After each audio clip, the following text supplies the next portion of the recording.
እንዴት ደስ እንዳለኝ እናትሽ በደስታ ለሞትልሽ ነው። አቤት አቤት አቤት አቤት ምንድነው?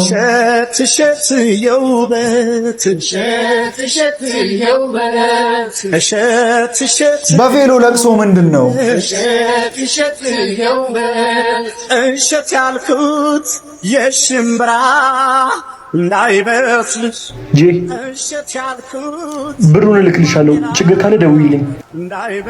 ይሄ ልትሄድ ነው? መጣው። እንዳትቆይ። ይቅርታ። እሺ። ሁለተኛ ሚስቱ ጋር ሊሄድ ነው። የቻት መጣች። ቢኒስ ውጪም ሳይው የለም።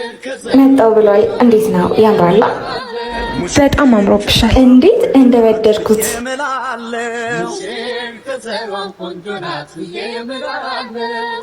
ላፈቅርሽ ቴክስት ጽፏል። ሰርጉን ትቼዋለሁ፣ ሄጃለሁ። እንዲህ ተጀመረ። ምን ሆነሽ ነው? እንዲህ ተጀመረ። አንተ ሐሳቡን የሚቀይረው ሊጋቡ ሲሉ ነው።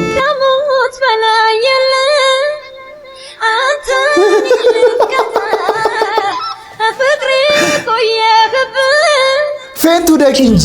በቃ ተረጋጊ። ሁሉንም ነገር እናስተካክለዋለን።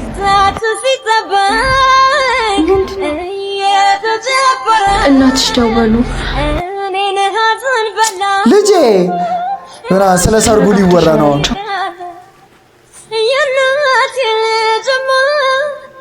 የኔ ሙሽራ፣ የኔ ቆንጆ፣ የኔ ወርቅ ልጅ እናቴ እንዴት ነሽ? የኔ እናት ስሚማ፣ እኔ እንዴት ደስ እንዳለኝ እናትሽ በደስታ ለሞትልሽ ነው። አቤት አቤት አቤት አቤት እሰይ አበጀሽ አኛ ቆንጆ፣ አበጀሽ እኛ ቆንጆ። አቤት ተለያይተዋል እኮ አሁን እናትዬ ያለ ሰርግ